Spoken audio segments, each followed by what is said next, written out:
제가 말씀드리고 싶은 거는 네. 앞서 말씀드렸던 반도체, 자동차, 인터넷, 2차전지가 시장을 이끌어갈 수 있다? 시장보다 수익률이 좀 좋을 수 있다라는 말씀을 드리는 거예요. 얘네 빼고 나머지는 다 안 좋아. 그런 건 아니고 그런 차원에서 금융주도 분명히 저는 올라갈 수 있다라고 생각을 하고 있어요. 그리고 배당 시즌이 가까워지면 굉장히 세게 올라갈 수도 있다라고 생각을 하는데 매력도적인 측면에서는 좀 낮춰서 봐야 된다는 말씀을 드리고 있어요. 그렇게 보는 이유는 이 그림을 한번 다시 보여드리면 자 여기 보시면은 은행주가 여기 있어요. 여기. 중간 정도의 위치에 있어요. 네. 그래서 여기 있는 업종들보다는 조금 매력도가 떨어진다. 그리고 또 많이 질문해 주시는 것 중에 하나가 반도체, 자동차, 2차전지, 인터넷 성장주인데 왜 제약바이오 없어? 그러네요. 대표적인 성장주잖아. 제약바이오가 여기 있어요. 여기 있어요. 통신하고 음식료하고 비슷해요. 이익 증가율이. 밸류에이션은 굉장히 한국 업종 중에 가장 비싼데 네. 이익이 좀 세게 늘어나야 되긴 하지만 함에도 불구하고 통신하고 음식료하고 비슷한 이익 증가율을 보이고 있어서 좀 매력도가 좀 많이 떨어질 수 있다라는 차원에서 선호업종, 최선업종으로 말씀을 못 드리는 거예요. 반면에 인터넷이나 2차전지, 에너지, 하드웨어 이런 쪽들은 상위권에 포진해 있기 때문에 좀 관심을 가지고 바라보자라는 말씀을 드리고 있는 거죠. 이거 시청하시는 분들 요거 좀 잘 보시면 너무 좋을 것 같아요. 이렇게 하나의 그림에 너무 많은 이게 앞쪽에 있고 뒤쪽에 있고에 따라서 선호도 그리고 우선순위라고 생각을 해주시면 될 것 같고요. 물론 이걸 가지고 모든 걸 설명하기는 좀 어려워요. 왜냐면은 앞서 보여드렸던 대로 업종 분기별 이 실적 흐름들이 조금은 달라질 수도 있거든요. 그런 것들을 좀 염두에 두시면 되는데 그래서 앞서 이렇게 그 큰 그림을 한번 보시면은 왜 에너지 운송 이런 것들이 있는데 왜 얘네들을 상위권에 있는데 왜 추천을 안 하니? 라고 물어보실 수 있어요. 그래서 준비한 게 요 그림인데 한번 보시면은 에너지 업종에 2차전지 업체가 들어있긴 한데 에너지 업종이 실적이 올해 이익 증가율이 늘어나는 건 맞는데 1분기만 삐죽하고 나머지는 그냥 밋밋해요.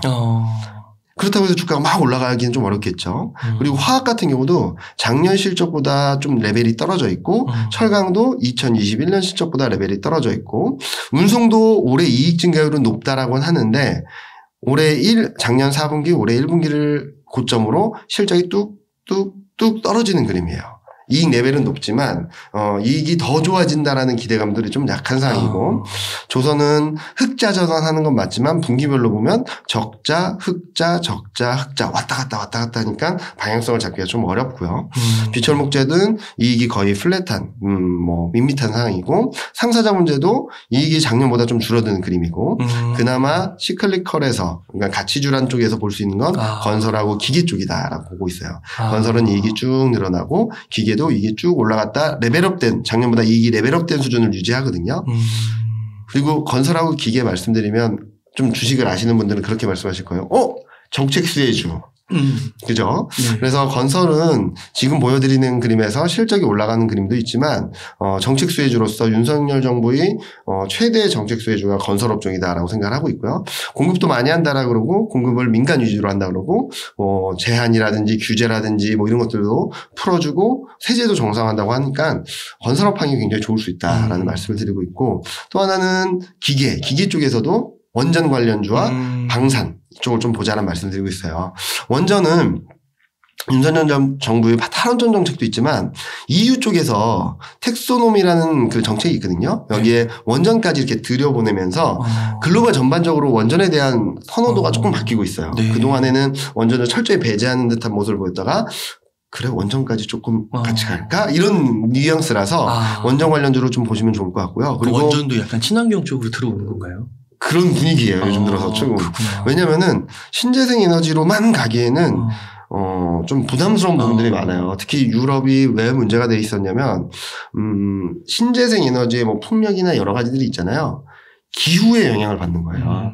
그래서 여러 가지 그 전력 공급에 좀 문제가 있었거든요.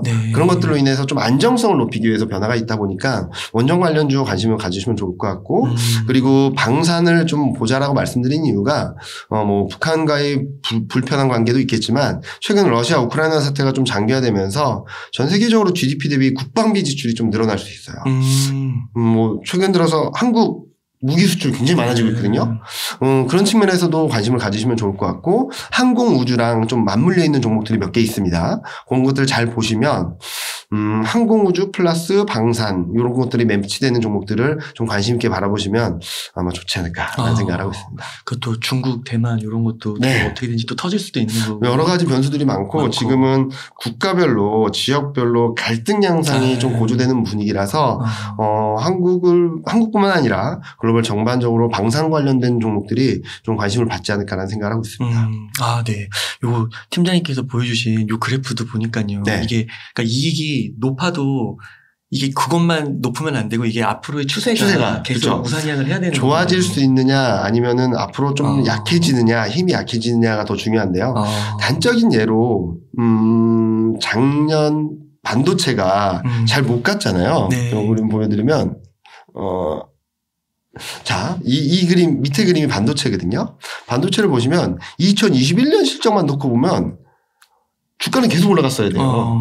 근데 주가가 2021년 고점 초반의 고점 이후 계속 내려왔잖아요. 맞아요. 왜 그랬을까?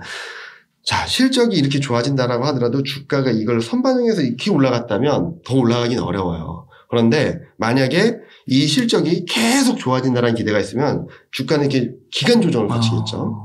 실제로 기간 조정을 거쳤었고요. 작년 상반기만 해도. 네. 그러다가 하반기 8월달 들어서 이 실적이 이렇게 될 수 있어 라고 하니까 주가가 폭락을 한 거죠.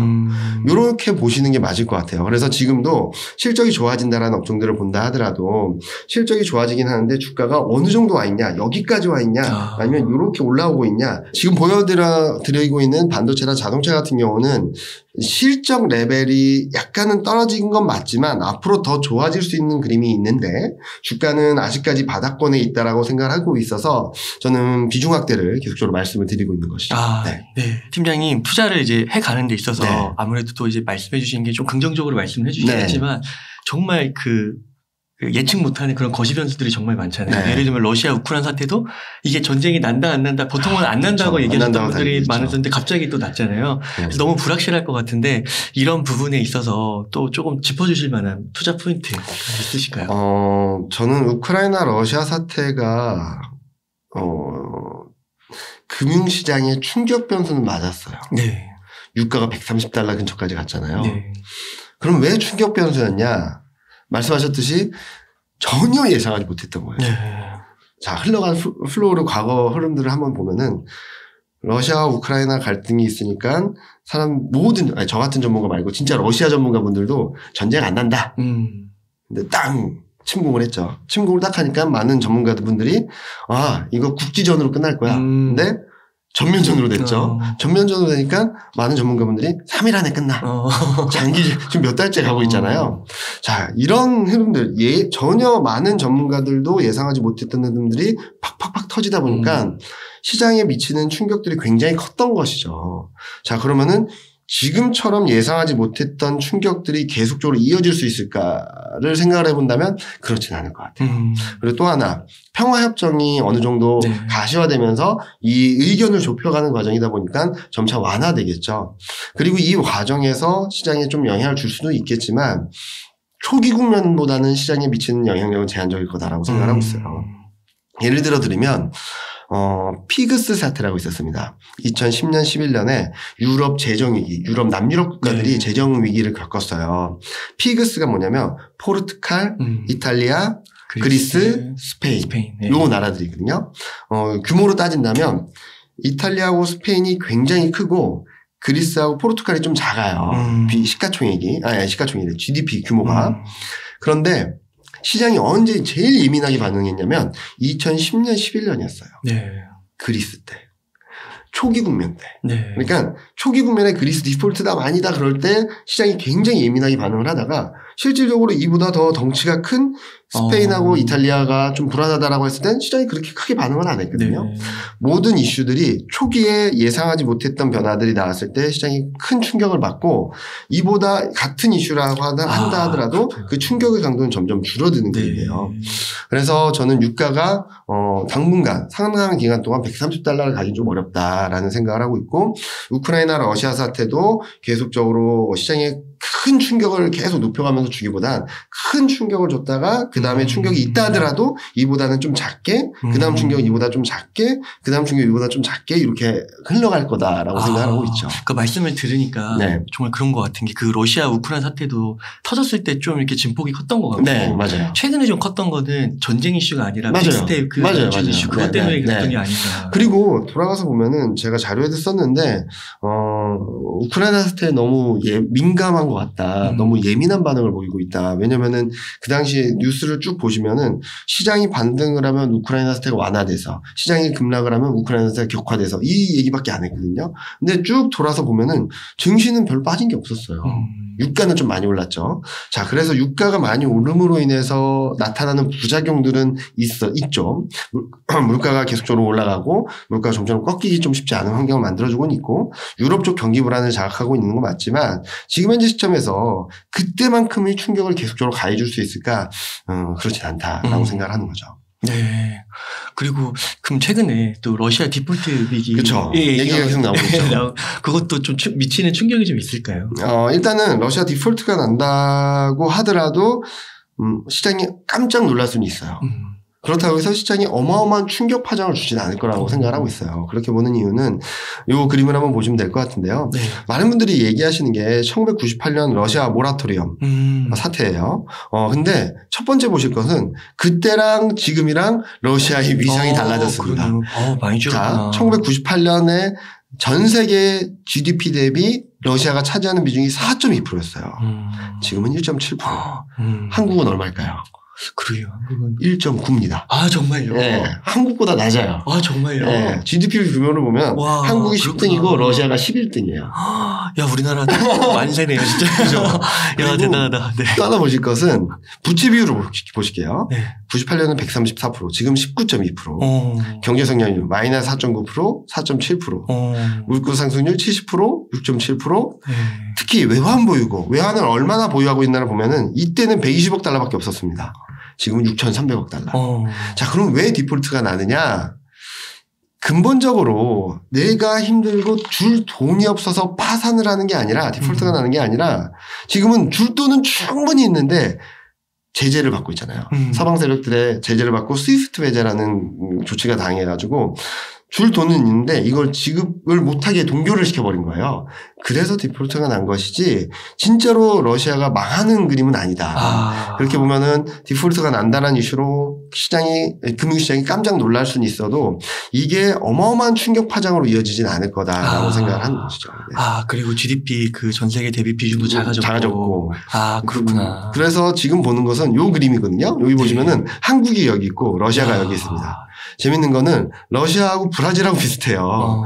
근데 과거 남미 위기가 있었고 남미 재정 위기가 있었을 때 시장이 출렁출렁하긴 했지만 시장이 글로벌 경제가 막 망가지는 그림은 또 아니었거든요. 네. 그런 그림을 감안해서 본다 하더라도 그렇고 아까 말씀드렸던 피그 사태 이탈리아 규모는 한국보다도 큽니다. 이때 재정 위기가 있었을 때도 시장이 출렁이긴 했지만 시장이 망가지진 않았어요. 그래서 제가 말씀드리고 싶은 것은 큰 흐름에서 계속적으로 제가 경기 흐름을 봐야 된다. 펀더멘탈을 봐야 된다라 말씀드린 이유가 이처럼 여러 가지 이벤트, 이슈, 불안 요인들이 경기 흐름이 불안할 때는 주식시장도 빠지긴 하겠지만 주식시장 흐름들을 이렇게 막 밀어내는 그 영향을 주는 거죠. 근데 경기가 점점 좋아지면서 증시도 위쪽으로 방향성을 잡아가면 이런 사태들은 단기적인 변동성을 자극하는 정도의 변수로 바뀐다라고 말씀드리고 싶어요. 그리고 앞서 말씀드렸던 대로 영향력 자체가 초기 국면보다 점차 작아지는 국면으로 들어갈 수 있다라고 생각을 해보신다면 이제부터 우크라이나 러시아 사태나 러시아 이슈가 시장에 엄청난 충격을 줄 거라고 걱정을 하시기보다는 충격을 주거나 시장이 흔들린다면 사야 되는 이유다. 라고 보시는 게 맞다라고 보고 있습니다. 와, 그 팀장님께서 이렇게 수치와 데이터로 보여주시니까 막연했던 두려움이 있었는데 이게 이렇게 축소가 되네요. 와. 그렇게 봐주시면 될 것 같아요. 와, 예, 너무 신기한 것 같습니다. 그래서 너무 크게 불안하실 필요 없고 그럴 때마다 오히려 정말 이런 보고서 같은 거 방송도 들으시면서 이 숫자와 데이터로 확인을 하시면 그렇죠. 되시겠네요. 시장이 가장 불안해할 때는 막연한 불안감이 있을 때예요. 근데 그 불안의 실체가 숫자로 확인되고 데이터로 확인되는 순간부터 이제는 더 이상 불안하지 않거든요. 왜냐면은 가늠을 할 수 있으니까. 그리고 막연한 공포가 있을 땐 그 공포감이 배가 됩니다. 그리고 그 배가 된 공포가 금융시장이나 가격에 반영이 되고요. 그러면 되돌아서 보면 이 정도까지 걱정을 했는데 실제 걱정은 이 정도네? 그러면 증시는 빠르게 안정을 찾아가는 모습들도 보여주거든요. 그렇기 때문에 불안 요인들이 있을 때 항상 실체가 뭔지를 확인하시는 게 맞다라고 생각을 하고 있고 그게 경기 흐름이나 물가나 실질적인 펀더멘탈에 어떤 영향을 주는지를 봐야 될 것 같아요. 이런 러시아나 우크라이나 사태가 계속적으로 이뤄진다 하더라도 시장 흐름들을 크게 그러니까 앞서 말씀드렸던 물가를 갑자기 막 10% 15% 튀어오르게 만든다거나 아니면은 경제 흐름들을 2% 1%대로 만들어 그림은 아니에요. 근데 요게 장기화됨으로써 물가가 아마 3월 달쯤 꺾일 수 있는 시점을 조금 늦추고 경기가 한 3, 4월 달쯤 턴어라운드 할 수 있는 시점을 좀 늦춘 정도지 크게 바꾸는 그림들은 아니다. 그래서 오히려 이 방향성이 조금씩 바뀌는 구간에서는 이런 이슈나 불확실성이 커지게 된다면 비중 확대 기회로 삼자라는 말씀을 드리고 싶습니다. 네. 실시간으로 빠르게 이런 정보들을 습득하기가 좀 쉽지 않잖아요. 그런 차원에서 지금 한번 그 텔레그램 같은 거 소개해 주시면 어떠실까요? 여기 적어드리긴 했는데 여기 제 사무실 전화번호랑 메일 주소랑 그리고 텔레그램 채널이 있어요. 이따가 웅달님한테 보내드리긴 할 텐데 전화는 안 받습니다. 왜냐면 제가 자리에도 별로 없는데 보통 전화가 울리면은 다른 직원들이 땡겨서 받아야 돼요. 아시죠? 회사 다니는 분들 아실 거예요. 전화 오면은 3번 이상 울리면 안 된다 그런 게 있어요. 근데 제 자리에 전화가 많이 와서 좀 0으로 해놓고 있어요, 볼륨을. 그래서 전화를 하셔도 안 받습니다. 그냥. 그렇고, 궁금하신 게 있으면 제 메일, 저기 경민리@대신.com으로 메일로 문의를 주시면 제가 최대한 빨리, 아무리 늦어도 3, 4일 내에는 메일 답변을 보내드리고요. 정말요? 네. 그리고 텔레그램 채널이라 그래서 텔레그램 메신저를 쓰시는 분들은 가셔가지고 검색란에 대신 스트래티지를 치시면 제 채널이 있는데 그 돈 들어가고 그런 거 없습니다. 그냥 제가 쓴 자료 발간할 때마다 업데이트 올려드리고요. 그리고 매일 아침에는 그 새벽 동안에 그 하루 동안에 있었던 뉴스들 국가별로 이렇게 좀 정리드리고 한 1시 반에서 2시 반 사이에는 장중 시황, 장중에는 어떤 흐름이었다 그런 것들을 적어드리고 그리고 자료가 나올 때마다는 계속적으로 링크를 보내드리고 있고요. 그리고 매주 월요일하고 그리고 어제처럼 3월 FMC가 발표되거나 그래가지고 FMC 의세력이 발표돼서 시장이 많이 빠졌다 이럴 때는 제가 코멘트를 따로 써드려요. 에세이식으로 뭐뭐 했습니다. 이렇게 편한 말투로 그렇게 써드리니까 거기 들어가서 보시면은 이경민 팀장이라는 사람이 어떤 생각을 하고 있는지 최근 생각은 뭔지 가장 빨리 아실 수 있는 채널이라서 한번 활용해 보시면 좋을 것 같다라고 말씀을 드리고 싶네요. 와, 너무 좋은데요. 네. 저도 최선을 다하고 있으니까 많은 분들이 궁금해하시기도 하고 어떤 생각을 하는지 궁금해하실 거예요. 저란 사람에 대해서. 그러면은 제가 만약에 시간적 여유가 많아서 매일 여기 출연해서 제 생각은 어떻습니다 말씀드리면 좋겠지만 그렇긴 어려운 상황이다 보니까 텔레그램 채널에 들어오시면 그래도 가장 빨리 제 생각이나 제 판단들을 읽을 수 있다라고 말씀드리고 있습니다. 네, 감사합니다. 많은 시청자분들께서 텔레그램 접속하셔가지고 좋은 정보 많이 얻으시면 너무 좋을 것 같습니다. 혹시 암호화폐 여기에 대해서도 요즘 관심이 되게 뜨거워지고 있는 것 같은데요. 그렇죠. 여기에 대해서 좀 어떻게 생각하시나요? 대세다. 큰 트렌드다. 그래요. 무시하면 안 된다. 그래가지고 제가 투자를 하시거나 그런 분들한테 아주 성향에 따라 다르긴 하겠지만 아주 일부 자산이라고 하더라도 조금 편입하셔도 괜찮겠다라는 말씀을 드리고 있고, 아직은 좀 리스크, 변동성이 크다라는 것 때문에 자산 배분이나 이런 데 편입하지 않는 분위기가 있긴 한데 최근 들어서 변하는 것은 조금씩 변하고는 있습니다. 그렇게 되면 더 큰 변화들이 있겠죠. 이게 누적되면서. 그렇게 되면은 앞으로는 자산 시장에서의 재평가 받을 수 있는 기회도 올 수 있다라고 생각을 하고 있어서 큰 트렌드에서 저는 긍정적으로 바라볼 필요가 있겠다라는 말씀을 드리고 있고요. 그리고 제 와이프도 하고 있거든요. 저는 따로 투자를 하지 않고 있고 저는 퇴직연금으로 ETF만 하고 있는데 제 와이프한테는 작년부터 비트코인 기준으로 3자가 보이면 무조건 사라. 라는 말을 해줬어요. 그러니까 올라가고 내려가고 있는 나도 저 맨날 보지 못하니까 잘 모르겠는데 3자가 보이면 무조건 사면 좋겠다. 그 밑으로 떨어진다는 의미는 더 떨어지고 뭐 3점 이렇게 떨어지고 할 수 있는만 나는 그 밑으로 내려왔을 때마다 매집을 해나간다면 좀 좋은 수익률을 거둘 수 있겠다는 말씀이래. 말을 해줬는데 뭐 잘하고 있는지 모르겠지만 그 정도로 저는 큰 트렌드에 있어서 위쪽으로 방향성을 바라볼 수 있는 그림을 만들어가고 있다라고 생각하고 있습니다. 물론 아마도 자산 시장에 대해서 그러니까 이렇게 말하면은 그럼 무조건 다 올라가는 거야 라고 말씀을 하실 수도 있겠는데 주식 시장이든 어떤 시장이든 영원한 상승은 없습니다. 그리고 앞서 서두에 말씀드렸던 건 자산 시장으로 편입될 수 있다는 말씀을 드렸어요. 그러면은 자산 시장의 하나로서 등락은 있을 수 있다. 그리고 전반적인 자산 시장 위험 자산이 흔들리게 된다면 같이 흔들릴 수밖에 없다. 그래서 같은 맥락에서 바라보시는 게 맞지 않을까라는 생각을 하고 있고요. 아마도 저는 최소한 내년까지는 좀 긍정적인 뷰로 생각을 한다라고 봐주시면 될 것 같습니다. 아, 네. 그 제도권에서 네. 또 바라보는 인식이 좀 많이 바뀌고 있죠. 많이 바뀌고 있죠. 원래는 최근 들어서는 관련된 자료들도 많이 나오고 있고요. 그런 것들을 본다면 진짜로 2017년이었나요? 한데 엄청난 상승을 한번 했다가 엄청나게 폭락을 했었잖아요. 2018년. 그때도 막 암호화폐에 대한 리포트들이 조금씩 나오다가 한번 폭락을 하면서 완전히 사라졌었어요. 그러다가 최근에는 그런 관련된 자료, 글, 그리고 관련된 상품, 특히 미국 같은 데는 상품까지도 출시되고 있잖아요.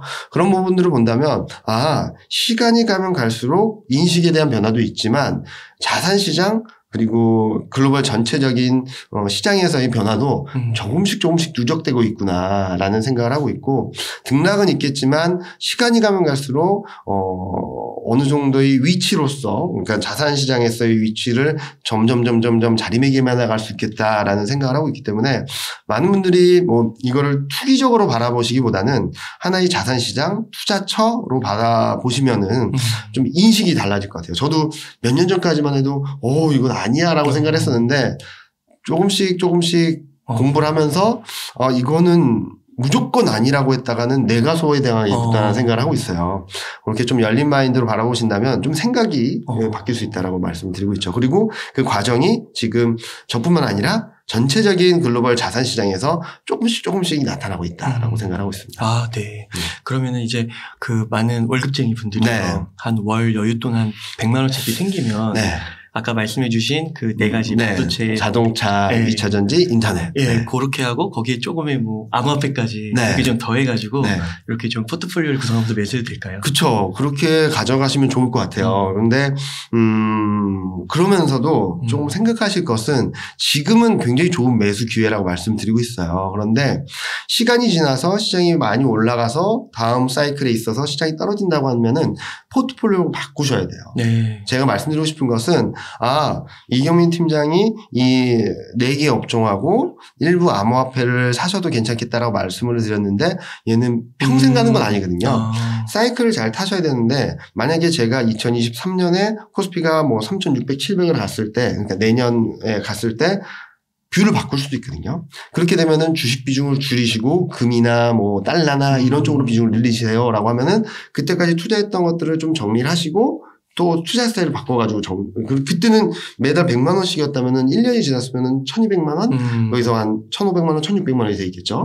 그걸 가지고 다른 투자처를 삼고 또 적립식으로 하시고 이렇게 가져가신다면 꾸준히 자산을 늘려갈 수 있다라고 생각을 하고 있어요. 많은 분들이 주식을 사셔서 10년 동안 들고 있으면 수익이 난다라고 생각을 하실 수도 있겠지만 그렇지 않은 경우도 많아요. 그리고 코스피를 보면은 100포인트에서 지금 뭐 2,600, 700포인트까지 온 거잖아요. 굉장히 오랜 시간 동안. 그런데 요 상승할 때만 샀으면 아마 10,000포인트가 가 있을 겁니다. 그렇죠? 그리고 상승할 때 매수해서 수익을 내고 하락할 때 인버스로 수익을 냈으면 한 10만 포인트 가 있을 거예요. 무슨 말씀을 드리고 싶냐면 파도를 잘 타자라는 말씀을 드리고 싶은 거예요. 그냥 무조건 들고 그냥 견디기보다는 올라갈 때 잘 타고 내려올 때 잘 내 자산을 잘 지키는 투자 전략 그런 것들을 계속적으로 수시로는 아닙니다. 뭐 1년 또는 2년 사이클로 한 번씩 바꿔주신다면 아마 그냥 들고 가시는 전략보다 훨씬 더 높은 수익률을 거두실 수 있겠다. 그리고 내 부를 좀 더 쌓아가는 속도를 높여갈 수 있겠다라는 말씀을 드리고 싶습니다. 아, 네. 그럴 때 그 중요한 의사결정 때마다 이렇게 또 팀장님께서 쓰신 보고서도 읽고 텔레그램 자료도 정보들도 보시고 그리고 저뿐만 아니라 굉장히 잘하시는 분들이 많아요. 그리고 또 하나 드리고 싶은 말씀은 이건 제 스타일이에요. 그러니까 투자 스타일하고 맞는 전문가들이나 맞는 유튜브 채널이나 이런 것들 잘 찾으셔야 될 것 같아요. 예를 들어서 한 투자자분이 나는 이현민 팀장이 말하는 파도 타는 건 난 모르겠고 난 그냥 꾸준히 그냥 적립식같이 넣고 싶어 하면은 그런 쪽을 말씀을 해주시는 분하고 같이 동영상을 보거나 아니면은 강연을 들으시면서 호흡을 하시면 되고 뭐 이렇게 파도를 잘 타서 나는 수익을 좀 계속적으로 내고 싶어라고 하시는 분은 저 같은 스타일의 투자 상담한 분이나 전문가들과 호흡을 하시면 되고 아니면 더 짧게 왔다 갔다 하는 거 다 먹고 싶어 라고 하시는 분들은 그런 스타일의 투자를 하시는 분들하고 맞춰가시면 되는 거예요. 근데 뭐가 정답은 없습니다. 주식시장에서 정답은 절대 없기 때문에 다른 거예요. 서로 스타일이나 투자 스타일 그리고 제가 전략을 제시하는 스타일 다른 거라서 그 다름의 차이를 좀 맞춰가는 그런 것들을 필요하다라고 말씀을 드리고 싶습니다. 정답이 있는 게 아니라 다른 거다. 네. 그 암호화폐 같은 경우도 너무 변동성이 큰 사람들은 막 잠 못 자고 그런 분들은 하시면 안 돼요. 네. 그런 분들은 하시면 안 되고 변동성을 무시하면서 그냥 천천히 가겠다라고 하시는 분들은 아주 일부만 가져가시면 괜찮다라는 것들이고요. 그거를 뭐 내 자산의 100% 또는 레버리지 키워서 150% 가져가시는 건 저는 절대 추천하지 않습니다. 네. 그러니까 암호화폐를 투자하는데 잠을 못 잔다고 해서 다른 사람들이 암호화폐 투자하는 걸 잘못했다고 얘기하면 안 되는 거죠. 네, 그건 아니에요. 그거는 다른 겁니다. 틀린 건 없어요. 그러니까 모든 세상사도 마찬가지긴 하지만 다른 걸 가지고 틀렸다라고 하면 싸워요. 다른 거는 다름으로 인정을 하고 그 다름 안에서 서로 합의점을 찾는다든지 합의점을 찾지 못한다면 각자의 길로 가는 게 맞지 그거를 넌 틀렸어 이렇게 고쳐라고 하면은 더 힘들어질 것 같아요. 서로 간에. 그래서 저는 다른 것들을 인정을 하고 내 다른 스타일을 조금은 더 적합한 쪽으로 찾아가시는 게 좀 맞지 않을까라는 생각을 하고 있습니다. 네. 끝으로 좀 강조하고 싶으시거나 하고 싶으신 말씀 있다면 좀 부탁드리겠습니다. 뭐 지금 강조 드리고 싶은 말씀은 주식 투자에 대해서 굉장히 관심들이 많으시잖아요. 그리고 뭐 주식뿐만 아니라 여러 가지 투자처에 대해서 어떤 분들은 종목을 잘 봐야 된다. 어떤 분들은 시장을 잘 봐야 된다. 뭐 여러 가지들을 말씀을 많이 하실 수도 있는데 제가 투자 전략, 시장, 전반적인 금융시장에 대해서 관심을 가지는 이유는 주식시장이 올라갈 때도 좋겠지만 주식시장이 힘들 때 다른 투자처를 찾을 수도 있다는 데 되게 매력을 느끼고 있거든요. 저는. 그런 것들을 많은 분들이 같이 호흡하셨으면 좋겠다라는 생각을 하고 있어요. 예를 들면 최근 시장이 좀 많이 불안했는데 금은 막 올라갔어요. 과거에도 증시는 불안한데 금이 막 올라갈 때가 많았어요. 그렇게 안전자산과 위험자산 그리고 안전자산 내에서도 어떤 게 좋은지 이런 것들을 잘 찾아보신다면 주식시장에만 이렇게 막 완전히 주식시장만 보시는 분들과 주식시장, 달러, 금, 채권 이런 것들을 같이 보시는 분들하고는 단기 수익률에 있어서는 주식시장을 바라보시는 분들이 더 좋을 수 있겠지만 긴 호흡을 하시는 분들한테는 이런 여러 자산들을 생각을 하시는 게 그런 습관을 들이시는 게 지금은 소액이라서 저는 그런 거 못해요 라고 하실 수도 있겠지만 소액이라고 하더라도 주식 투자를 하시면서도 관심을 조금 더 넓게 가져가신다면 모두 다 지금 소액 투자하시는 분들은 아니잖아요. 이제 5년 뒤, 10년 뒤에는 거액 자산가가 되실 수도 있어요. 그때는 주식만 해서는 내 자산을 꾸준히 불려가기 또 쉽지 않거든요. 그런 때를 대비해서라도 주식, 여러 가지 자산 이런 시장들에 관심을 가지시면서 공부를 하신다면 아마 5년 뒤 10년 뒤에는 지금보다 더 성장을 하셔서 내 자산을 꾸준히 불려나갈 수 있는 전략을 짜실 수 있는 수입할 수 있는 그런 굉장한 실력자가 되실 수 있다라고 생각을 하고 있습니다. 네. 그러니까 코로나 이후에 그 네. 상승장을 맞이할 때랑 그렇죠. 지금이랑 비교할 때 이제 많이 힘들다고는 하시는데 그렇죠. 오히려 이 기회 때 네. 지금 팀장님께서 말씀해 주신 것처럼 오히려 공부를 네. 다양한 자산을 눈 넓혀서 넓혀서 기회로. 공부를 하시는 게 좋다라고 생각하고 있고요. 그리고 코로나19 이후 급등을 했던 장세는 10년에 몇 번 나오는 장세가 아니에요. 지금 같은 장세가 몇 번씩 반복되죠. 네. 그리고 그런데 지금은 굉장히 난이도가 높아졌다라는 건 맞는데 그렇다고 해서 주식시장을 떠날 거냐? 저는 아니라고 생각을 하고 있어요. 이럴 때일수록 공부를 좀 더 하고 내 포트폴리오에 있어서 뭐가 더 필요한지 아니면 어떻게 변화가 필요한지 그리고 여러 가지 스타일을 보시면서 나한테 맞는 투자 스타일이 뭔지를 잘 정립해 나가신다면 다음번에 상승 사이클이라든지 다음번에 하락 사이클에서는 지금과 같은 힘듦을 좀 덜 하시지 않을까. 상승 사이클에서는 수익을 조금 더 높게 가져가실 수 있지 않을까라고 보고 있습니다. 난이도가 높은 만큼 잘 견디시면 그 네. 내공이 어마어마해질 것 같아요. 지금 뭐 어려운 수학 문제를 하나 풀면은 좀 실력이 이렇게 늘잖아요. 맞아요. 그리고 많은 분들이 실력이 안 되는 것 같아요 한다 하더라도 최근 뭐 어떤 드라마에서 나왔지만 실력은 이렇게 있다가 팍 튀고 이렇게 계단식으로 튀거든요. 그런 것들을 조금 견디시고 조금 더 시간을 보내신다면 아마도 탁 올라간 내 실력이라든지 내 능력을 느끼실 수 있겠다라고 생각합니다. 네. 팀장님 좋은 말씀 많이 감사드립니다. 네. 팀장님 그럼 이 정도로 오늘 마무리해도 될까요? 네. 예. 이렇게 해서 대신증권의 이경민 팀장님을 모시고 이야기를 나눠봤습니다. 긴 시간 동안 유익한 인사이트 많이 나눠주셔서 감사의 말씀 드립니다. 오늘 고생 많으셨습니다. 네, 감사합니다.